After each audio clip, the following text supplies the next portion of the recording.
It was approaching Halloween. We were in the middle of October. My cousin Connor's birthday is October 15th, so for his 12th birthday, we all went over to our Uncle Aiden and Aunt Nava's house, as they were throwing him a family birthday party. We have a pretty big family, and so our family gatherings can often get hectic. It was still warm outside, so the party was mostly in the backyard. Their house is pretty big, and we always used to love playing hide-and-seek type games because of it. Connor and I are the same age. My older brother David is 2 years older than me. He would play with us too. Our other cousins were a little older, but they'd still play with us too. We would just make teams and take turns as hiders and seekers and give each other time limits to find the opposing hiding team. If you were found, you'd have a chance to run outside to the backyard to be safe. If you managed to not get tagged, we could use the whole house minus our aunt's and uncle's bedroom, and I'm not exaggerating when I say there were hundreds of places to hide in the basement. There's a separate room that's considered Aunt Nava's fashion room, as we call it. She's a fashion designer, and inside of it, she has a bunch of mannequins with different pieces of clothing she's designed. Some are full-body mannequins, others are just torsos without heads and regular stands underneath them. She also has some studio lights, some official camera equipment, and a green screen drop. We had been playing the game for a little while already. David and I were hiding now. We both chose to hide in the basement.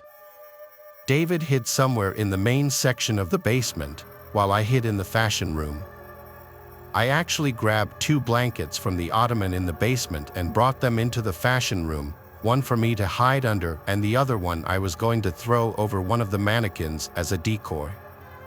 With the blanket thrown over it, it genuinely looked like it could be a person hiding underneath. I thought it would be a funny little gotcha moment whenever someone yanked the sheet off of it.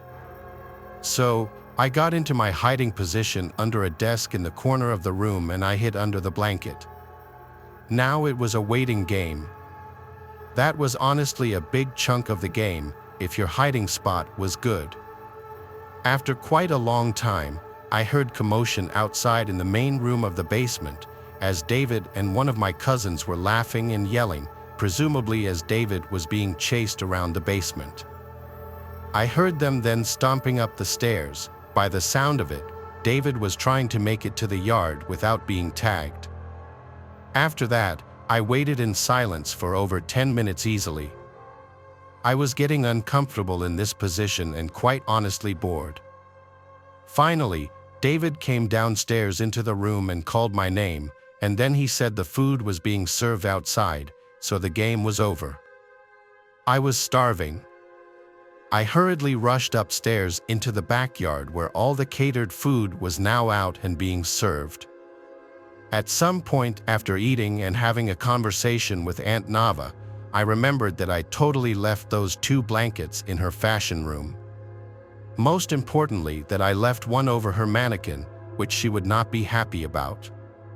So, after going to the bathroom, I went back down to the basement and to the fashion room where I turned on the light and saw that the blanket was no longer on that mannequin but rather covering something else. It appeared to be another mannequin, though this one seemed to be propped in a seated position, which I wasn't aware of any mannequins that were in a seated position. The closer I got, I started to realize that it was moving and I heard breathing. On top of that, there was this funky smell that wasn't there before. There was a person under there, but who? I laughed and said, "Who is that?" They didn't answer. I felt this feeling of uneasiness growing in my stomach. I looked down to see if I could see the shoes they were wearing, but what I saw were the bare feet of a black person. Nobody at this party was black back then. I turned and headed for the door. I rushed back outside and said to my uncle to call the police. "There's someone in the basement." Others overheard me and panic quickly ensued. My uncle and a few others rushed down to the basement. I followed behind. When we got to Aunt Nava's fashion room, the blanket was now on the floor and whoever was underneath it was gone. I swore up and down that someone was just underneath it, explaining the bare feet and the smell. A bunch of family members searched the whole house and ultimately my uncle called the police, taking my claims very seriously. When the police showed up, it was kind of a whole scene, and everyone at the party was concerned. Neighbors even came out to see if everything was okay. Every possible hiding place was checked, and no one was in the house. I didn't make it up, though. It was genuine what I saw, and I just wish he did turn up so that everyone would have seen I was right. Even if mostly everyone did believe me, I still just wanted them to see what I saw for themselves. During parties, they leave the doors unlocked since family circulates in and out for hours. So it's no shocker that someone off the street could have just walked right in, maybe a homeless person, which would account for the smell. The whole thing still just felt so crazy, and it's a haunting memory for sure.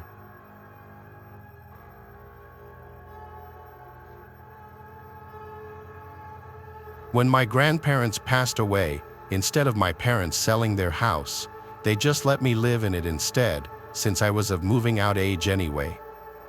I just had to pay the taxes and monthly expenses.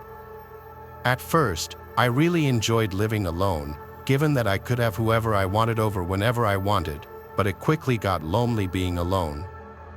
So, I got myself a 2-year-old German Shepherd dog named Rocky. He was named after Rocky Balboa.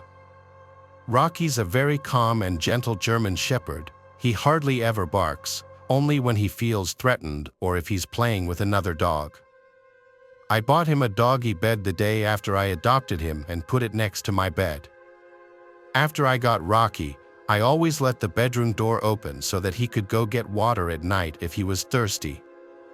One night soon after I adopted Rocky, I woke up to his barking coming from outside my room and down the hallway. I dizzily got out of bed to check what the hell he was barking at. I rubbed my eyes as I walked down the hallway. And when I opened them, I saw Rocky maniacally barking and clawing at the basement door. I didn't know what to do. Usually, I'd call my dad to deal with something like this, but now it was on me, and I was terrified. I had to ask myself if I wanted Rocky to go down there with me, and I quickly realized there was no chance of me going down there alone. I opened the door ever so lightly, but it was enough for Rocky to push it open with his nose and run down the stairs. I flipped on the lights and followed close behind. Rocky was silent now, which I found a bit concerning. I looked around for him, calling his name, and then I saw him standing still with his tail between his legs, looking up at something in an opposite corner of the room that was blocked by a wall. Rocky looked at me, and his tail slightly raised as I approached him. I could now see what he was looking at. It was a closet door. Rocky's apparent bout of confidence was obviously short-lived, and he seemed to be back to his cautious self. All that was passing through my mind at that moment was, do I dare open this closet door right now, and who or what could be in there? I didn't know Rocky too well just yet, but I had a feeling he wouldn't attack whoever or whatever was in there. I'm still not sure whether I made the right move or not, but instead of opening that closet door, I took Rocky by the collar and walked with him back upstairs. He kept looking back at the corner of the basement until we got to the stairs. I shut the basement door and then dragged him back to my bedroom and shut the bedroom door. Then I went to the kitchen to call my dad. I had to call 3 times before he finally picked up. In a groggy voice, I explained the situation and asked him what I should do. He said I should go back down there with a huge knife or some kind of weapon and see what's in the closet. I told him I was too scared to, and somewhere deeper into that conversation with my dad, I realized the basement door was open. I put the phone down for a second to listen to what I felt were footsteps. And I was right, loud and clear were footsteps heading towards the front door. I ran to my bedroom and told my dad. He told me to hang up the phone and call the cops, so I did. By the time the cops showed up, though, whoever was in the house was obviously gone already. Unfortunately, I left a large amount of cash down there by the bar, and all of it was gone. The basement window was wide open, so we found the method of entry pretty quickly. It turned out to be a break-in burglary when I happened to be home.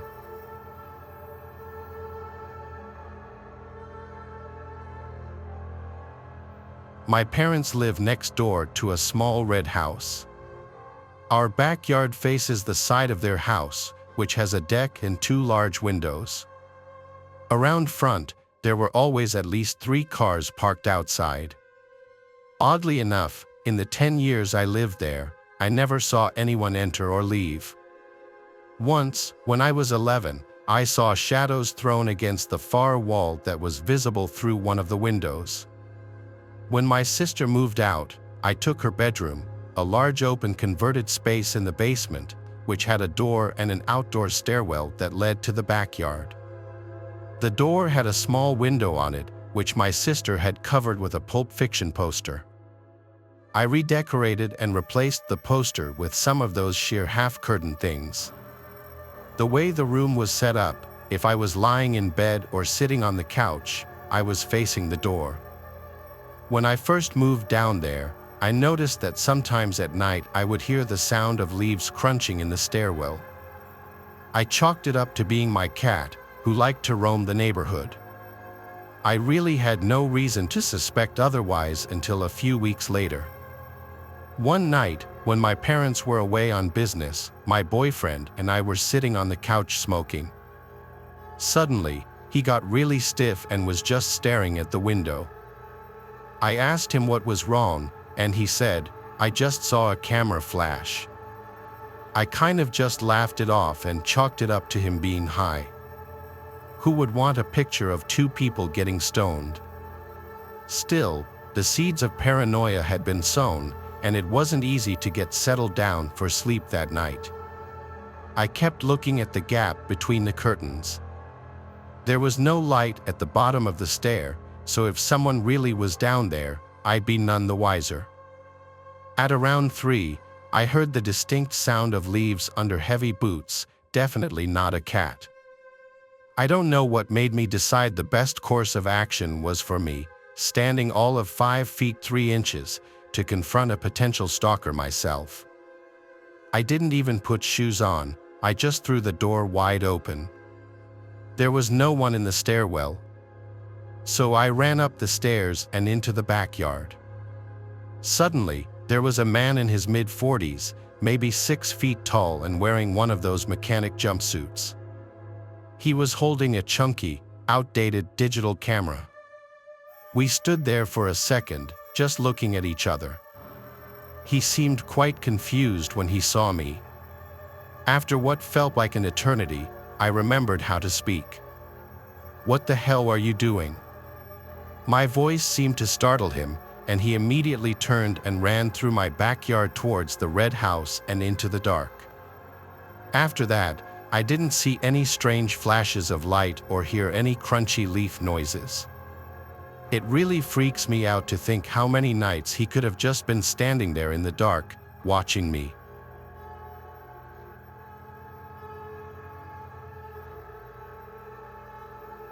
When I was a kid, I had an irrational fear of our basement. Though, if I do say so myself, our basement was kind of scary for a kid. It was a pretty big basement. There was an L-shaped couch right in the middle of the basement that sat right in front of a wooden support column. In front of the couch was the big old TV we had down there, which had all of our video game consoles plugged into it. The layout of the basement was set up as a big circle that went around the couch. Basically, there was a booth and table in one corner, an old bar in the other corner which had the door to the laundry room behind it, and then in the other corner, closest to the stairs, was the doorway to my dad's little workout room. My dad rented out the upstairs of the house to an old lady named Nellie, so we only had access to the first floor and the basement. My dad would usually hang out in the living room on the first floor, hence why our video games were all downstairs on the crappy TV, because our dad didn't really hang out down there. I'm the youngest sibling. I have 2 older brothers. I was anywhere from 6 to 8 years old when this happened. My older brothers weren't home, so they must have been having playdates with other kids. It was just my mom and I home at the time. My dad was likely at work. Usually, I'd be playing video games with my brothers in the basement, so I wouldn't be scared. But since I was alone, I remember being kind of creeped out as I walked down the stairs. That basement door sucked because it wouldn't stay open by default. It would just slowly creep shut unless something was propped in front of the door to keep it open. So, it just made me feel even more isolated from the upstairs and my mom. I was playing whatever old video games I was into at the time alone on that gray fluffy couch. Any little sound in the basement would make me pause my game and look in whatever direction I heard it.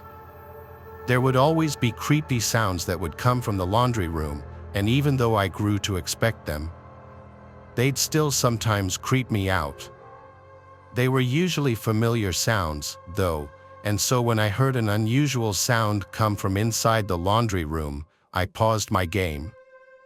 It wasn't the sound of the laundry machine or the boiler clacking, it was the sound of something dropping to the floor and bouncing once or twice. I remember jumping off the couch and running upstairs to find my mom, saying, "There's someone in the basement." I remember my mom's calm reaction and asking me what happened, and then explaining to me that nobody was down there to make me feel better. She went back down to the basement with me and she opened the door to the laundry room, turned on the light, and looked inside for a few seconds. Then she shut the door and said, "There's no one in there." So, naturally, I felt better, and she went back upstairs and I went back to playing video games. I can't remember how much time passed before I went back upstairs to eat a snack. My mom was already preparing dinner. I remember it being dark out now, which only added to my fear of the basement.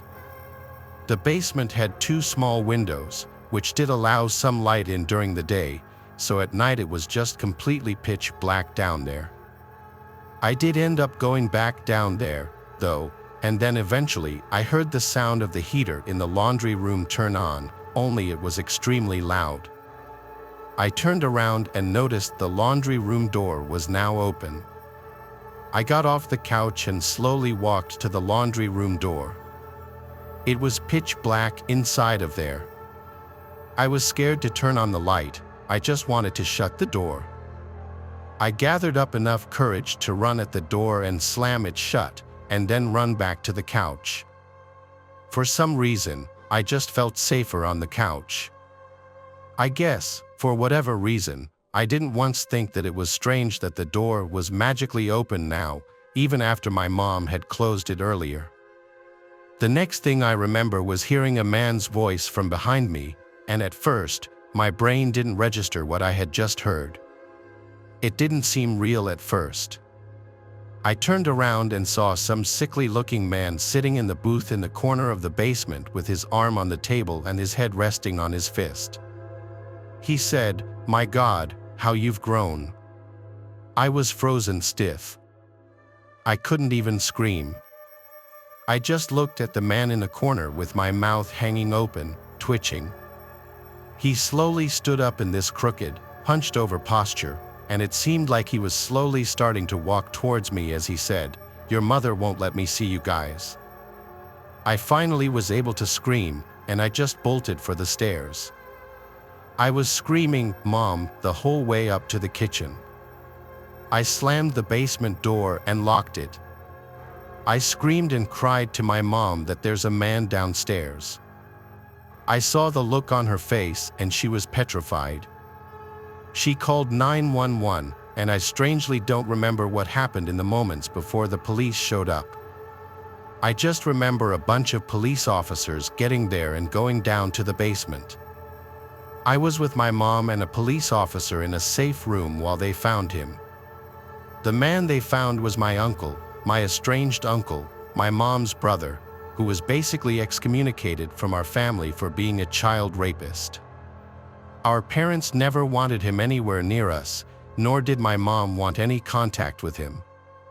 He had broken into the house and had been hiding in the basement for God knows how long.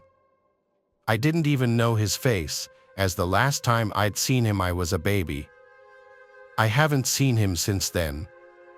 He went back to prison for another 4 years for another sex crime. We don't know where he is now.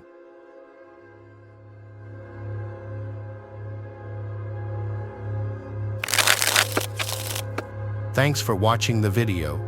Subscribe to the channel and turn on notifications to watch the latest videos.